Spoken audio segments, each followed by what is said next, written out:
l'autre fois. Souhaitez-nous bienvenue sur Motivational Lunes Eugène. Merci parce qu'on abonné à la chaîne là. Merci pour tout type de support que vous offrez avec la chaîne Motivational Lunes Eugène. Nous disons mais ouais, avec nous, il y a 4 doctrines majeures que Hébreux 6 a expliqué. Doctrine des baptêmes, position des mains, jugement éternel, résurrection des morts.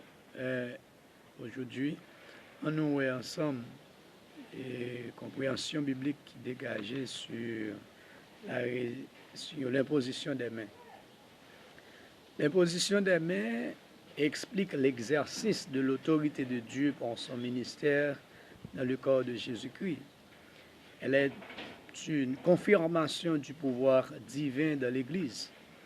L'application de la main de Dieu dans son royaume montre la manifestation de l'autorité visible de notre Jéhovah Dieu parmi son peuple. Elle sert de couverture pour l'utilité naturelle et spirituelle dans le corps de Jésus-Christ. L'imposition des mains est une nécessité pour l'Église. Par elle, Dieu dirige et perfectionne ses saints, comme Paul nous le dit dans Éphésiens 4, versets 11 et 12. Dit là, dans Éphésiens 4, versets 11 et 12, il expliquait l'autorité que le Seigneur conférait à des hommes. Il dit, et il a donné les uns comme apôtres, les autres comme prophètes, les autres comme évangélistes, les autres comme pasteurs et docteurs. Pourquoi? Pour le perfectionnement des saints en vue de l'œuvre du ministère et de l'édification du corps de Christ. En effet, cette première déclaration montrait nous l'ultime importance de l'imposition des mains. Hébreux 6, versets 1 à 3, et c'est pourquoi, laissant les éléments de la parole de Christ, tendons à ce qui est parfait. Parmi ce qui est parfait, il citer la doctrine de l'imposition des mains. L'application de l'imposition des mains est faite pour 3 raisons principales que l'on va citer. Pour la guérison naturelle, pour le baptême du Saint-Esprit et pour ordonner au ministère. L'approbation. Dieu, dans sa volonté, peut approuver ou désapprouver quelqu'un, quelque chose ou une quelconque situation de par sa nature. L'imposition des mains est l'une des méthodes par laquelle Dieu manifeste sa volonté pour son peuple au moyen de ministère. Avant les temps des prophètes, Dieu s'est servi des sacrificateurs pour appliquer l'Urim et le Thummim. Nombre 27, verset 21. Deutéronome 33, verset 8. Esdras 2, verset 63, qui représente la parfaite lumière de Dieu dans le jugement des Lévites. Pour trouver la volonté de Dieu dans les actions du peuple et les entreprises de la nation d'Israël. Les prophètes eux-mêmes ne s'en servaient plus, mais en tant que voyants de l'Éternel, ils s'appliquaient à chercher la volonté de Dieu dans leur don de prophétie pour le fonctionnement du peuple. Dans le Nouveau Testament, Dieu se sert de son ministère par l'esprit de conseil pour diriger son peuple. C'est pourquoi la doctrine de l'imposition des mains doit être bien comprise dans son application pour qu'il n'y ait pas d'erreur et qu'on ne perde pas Dieu dans sa volonté comme les Juifs dans Matthieu 7, versets 21 à 23. Ceux qui me disent Seigneur, Seigneur, n'entreront pas tous dans le royaume des cieux, mais celui-là seul qui fait la volonté de mon Père qui est dans les cieux. Plusieurs me diront ce jour-là, Seigneur, Seigneur, n'avons-nous pas prophétisé par ton nom? Alors je leur dirai ouvertement, je ne vous ai jamais connu, retirez-vous de moi, vous qui commettez l'iniquité. Donc c'est quelque chose à surveiller. Nous n'avons pas perdu volonté, mon Dieu, pendant n'a pas agi, pensant que c'est non le Seigneur, c'est pour le Seigneur n'a pas agi. Et Luc 13, verset 25, quand le maître de la maison se sera levé et aura fermé la porte, et que vous, étant dehors, vous commencerez à frapper à la porte en disant, Seigneur, Seigneur, ouvre-nous, il vous répondra, je ne sais d'où vous êtes. L'imposition des mains fait partie intégrante de l'ordre divin. Elle représente la couverture ou l'approbation de Dieu pour son peuple. Quand la main de Dieu ne repose pas sur sa vie, on est livré à soi-même et on est voué, sans la crainte de Dieu, à toutes sortes de mauvaises pensées, de mauvaises expressions et de mauvaises actions, telles que les convoitises trompeuses, les impuretés, les impudicités, les plaisirs de la chair, la cupidité, les actions orgueilleuses, la corruption et même la perdition. Moïse ayant eu cette compréhension de la part de Dieu dans Nombre 19, verset 15, il nous a dit, tout vase découvert sur lequel il n'y aura point de couvercle attaché sera impur. Mais quand la main de Dieu repose sur quelqu'un ou sur une assemblée, l'autorité céleste les couvre de toutes sortes de bénédictions, de protection et de grâce, comme dans Psaume 140, verset 8. Éternel Seigneur, force de mon salut, tu couvres ma tête au jour du combat. Psaume 105, verset 39. Il étendit la nuée pour les couvrir et le feu pour éclairer la nuit. Psaume 144, verset 12 à 15. Nos fils sont comme des plantes qui croissent dans leur jeunesse, nos filles comme des colonnes sculptées qui font l'ornement des palais. Nos greniers sont pleins, regorgeant de toute espèce de provisions. Nos troupeaux se multiplient par milliers, par 10 milliers dans nos campagnes. Nos génisses sont fécondes, point de désastre, point de captivité, point de cri dans nos roues. Heureux le peuple pour qui il en est ainsi. Heureux le peuple dont l'Éternel est le Dieu. La femme vertueuse. Une église en cours de restauration. De par ce qu'elle a appris, se fait d'une couverture. Elle cherche son refuge à l'ombre des ailes de Dieu, sous sa puissante main, comme Salomon le dit dans Proverbe 31, verset 22. Elle se fait des couvertures, elle a des vêtements de fin lin et de pourpre. Quand on accepte la main de Dieu pour sa couverture, de la façon dont Pierre le demande dans 1 Pierre 5, verset 6, même les corrections se transforment en huile de compréhension et en lumière, comme David nous le fait savoir dans Psaume 141, verset 5. Le juste, Christ dans un ministère, me frappe. C'est une faveur, il me châtie, c'est de l'huile sur ma tête. Ma tête ne se détournera pas, mais de nouveau, ma prière se lèvera contre leur méchanceté. Esther, dans Esther 8, verset 20, et Ésaïe, je m'excuse, Ésaïe dans Ésaïe 28, verset 20. Le lit sera trop court pour s'y étendre et la couverture trop étroite pour s'en envelopper. Pierre 5, verset 5 et 6. De même, vous qui êtes jeunes, soyez soumis aux anciens, et tous dans vos rapports mutuels. Revêtez-vous d'humilité, car Dieu résiste aux orgueilleux et il fait grâce aux humbles. Humiliez-vous donc sous la puissante main de Dieu, afin qu'il vous élève au temps convenable. Paul, en insistant sur la couverture de la femme, dit dans 1 Corinthiens 11, versets 5 et 10, toute femme, au contraire, qui prie ou qui prophétise la tête non voilée, déshonore son chef. C'est comme si elle était rasée.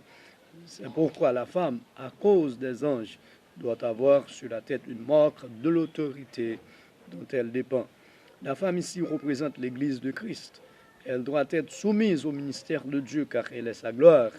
Quand elle fonctionne dans l'ordre à un ministère qui n'a pas de couverture charnelle des hommes, la connexion est établie et la bénédiction de Dieu se répand. Quand la couverture n'existe pas, ou quand plutôt l'Église ne sert pas d'elle, même quand elle existe, l'Église perd toute la protection de Dieu. Et Ésaïe l'explique dans Ésaïe 30, versets 1 à 3. Malheur, dit l'Éternel, aux enfants rebelles qui prennent des résolutions sans moi et qui font des alliances sans ma volonté pour accumuler péché sur péché, qui descendent en Égypte sans me consulter pour se réfugier sous la protection de Pharaon et chercher un abri sous l'ombre de l'Égypte. La protection de Pharaon sera pour vous une honte et l'abri de l'Égypte une ignominie. Ésaïe 3, verset 24. Au lieu de parfum, il y aura de l'infection. Au lieu de ceinture, une corde. Au lieu de cheveux bouclés, une tête chauve. Au lieu de large manteau, un sac. Et 3, une marque flétrissant au lieu de beauté. Jérémie, à propos, dit dans Jérémie 7, verset 29 et 30, coupe ta chevelure et jette-la au loin. Monte sur les hauteurs et prononce une complainte. Car l'Éternel rejette et repousse la génération qui a provoqué sa fureur. Car les enfants de Juda ont fait ce qui est mal à mes yeux, dit l'Éternel. Ils ont placé leurs abominations dans la maison sur laquelle mon nom est invoqué, afin de la souiller. 1 Corinthiens 11, versets 14 et 15. La nature elle-même ne nous enseigne-t-elle pas que c'est une honte pour l'homme de porter de longs cheveux, mais que c'est une gloire pour la femme d'en porter, parce que la chevelure lui a été donnée comme voile. Acte 3, versets 1 à 9. Mais nous porter plus attention sur 6 à 8. Il y avait un homme boiteux de naissance qu'on portait et qu'on plaçait tous les jours à la porte du temple appelé la Belle. Pierre et Jean, le prenant par la main droite, il le fit lever. Au même instant, ses pieds et ses chevilles devinrent fermes. Acte 9, verset 36 à 43. Accentué sur 40 et 42. Pierre fit sortir tout le monde, se mit à genoux et pria. Puis se tournant vers le corps, il dit, Tabitha, lève-toi. Elle ouvrit les yeux et ayant vu Pierre, elle s'assit. Il lui donna la main et la fit lever. La guérison naturelle et la guérison spirituelle sont souvent liées. Le ministère a la responsabilité d'aider les saints à comprendre la volonté de Dieu dans leur vie. C'est pourquoi on lit dans la parole de Dieu qu'on doit oindre les malades d'huile, comme Jacques le dit dans Jacques 5, verset 13 à 15. Quelqu'un parmi vous est-il dans la souffrance? Qu'il prie, qu'il appelle les anciens de l'Église, le ministère, et que les anciens prient pour lui, en le roignant d'huile au nom du Seigneur. Il est à noter, quelqu'un qui ne peut pas pardonner reçoit difficilement sa guérison du Seigneur, car le même chapitre dit dans le verset 16, Jacques 5, 16, confessez donc vos péchés les uns aux autres et priez les uns pour les autres, afin que vous soyez guéris. La prière fervente du juste a une grande efficace. L'imposition des mains pour recevoir le baptême du Saint-Esprit.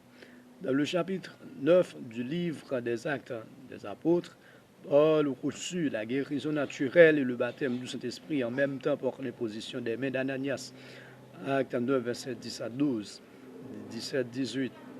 Ananias sortit et lorsqu'il fut arrivé dans la maison, il imposa les mains à Saul en disant, Saul, mon frère, le Seigneur Jésus qui t'est apparu sur le chemin par lequel tu venais, m'a envoyé pour que tu recouvres la vue et que tu sois rempli du Saint-Esprit.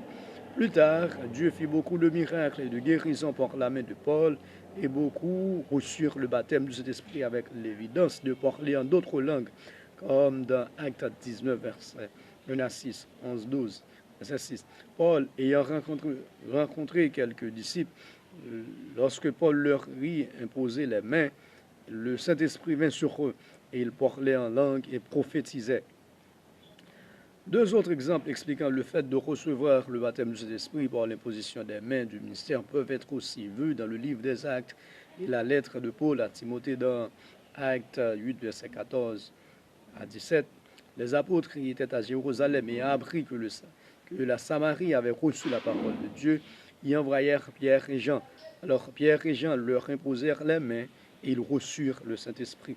2 Timothée 1, verset 5 et 6. C'est pourquoi je t'exhorte à ranimer,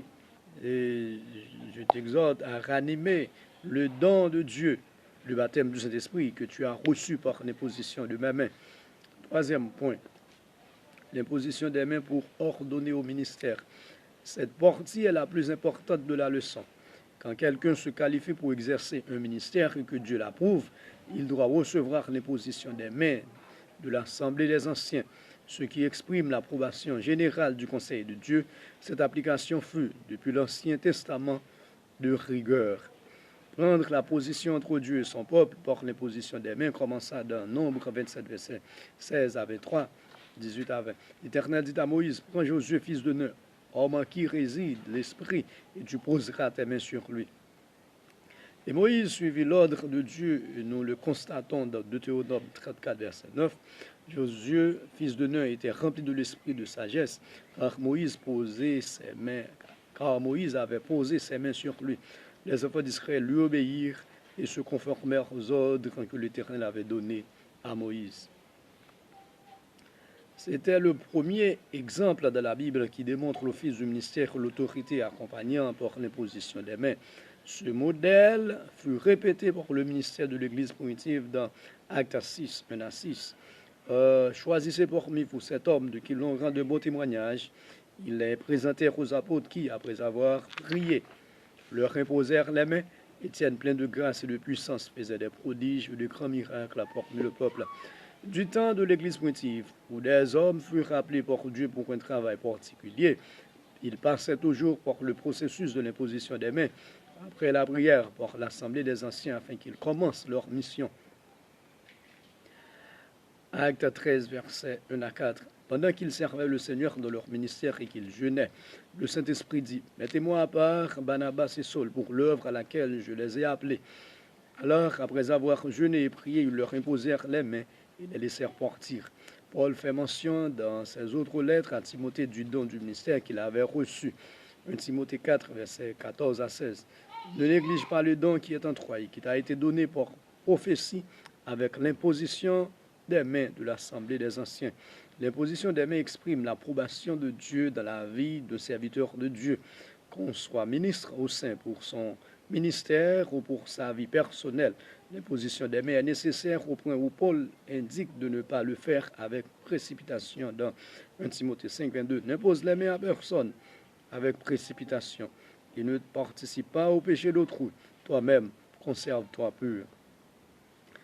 L'étude sur la main dans la Bible est d'une importance vitale. S'arranger sur la main droite de Dieu apporte la bénédiction dans sa vie. C'est pourquoi Paul dit dans Romains 13, verset 1 à 7, que toute personne soit soumise aux autorités supérieures. Celui qui s'oppose à l'autorité résiste à l'ordre que Dieu a établi. Le magistrat est serviteur de Dieu pour ton bien. Il est donc nécessaire d'être soumis. Et Pierre dit dans 1 Pierre 5, versets 5 et 6, Dieu résiste aux orgueilleux, mais il fait grâce aux humbles. Humiliez-vous donc sous la puissante main de Dieu, afin qu'il vous élève au temps convenable. La réussite est pour ceux qui s'humilient et qui se confient en Dieu, aussi dans ses prophètes, comme il est écrit dans 2 Chroniques 20, verset 20. Confiez-vous en l'Éternel, votre Dieu, et vous serez affermis. Confiez-vous en ses prophètes, et vous réussirez. Le but pour lequel Dieu a établi la doctrine de l'imposition des mains doit être clairement compris par le ministère et les saints de Dieu. Dieu approuve la voie des humbles. Dieu approuve la voie des humbles. Ce qui signifie, si au cas humilié, le Seigneur va approuver. Parce que monde pour poser main sur lui, c'est monde qui reconnaît l'autorité. On dit dans Romains 13 là. Donc l'imposition des mains, les montrer nous que nous devons être humbles, nous devons être soumis à toute personne que le Seigneur levé en dignité, levé en autorité. Donc, humiliez-vous sous la puissante main de Dieu. Il va lever au temps convenable. Alors, reconnaître l'autorité des hommes que Dieu a placés, non seulement reconnaître l'autorité de Dieu, mais reconnaître l'autorité de ses serviteurs, de ses prophètes, il va bénir. Dieu approuve les humbles. Donc, bonne audition, tendez encore de sorte que nous sommes capables de bien appréhender les versets bibliques et explications. Que bon Dieu bénisse nous. Abonnez sur votre corps abonné et encouragez l'autre monde abonné. On doit partager la vidéo parce que Channel Motivational là pour encourager à développer plus de relations avec Dieu à travers sa parole. Que bon Dieu bénisse nous. Donc, priez pour nous. Nous gagnons l'autre vidéo que nous travaillons sur lui. Nous avons seulement remis la communauté à élargir, il y a plus de monde qui est abonné. Nous présenter au sujet biblique sur route, sur l'onction divine. Ensuite, les 70 semaines de Daniel. Priez pour nous pour abonner et augmenter, de sorte que nous sommes capables de voir plus de monde qui est intéressé avec la parole de Dieu et qu'on sache sujet biblique qui aura à venir le plus souvent. Bon Dieu béni.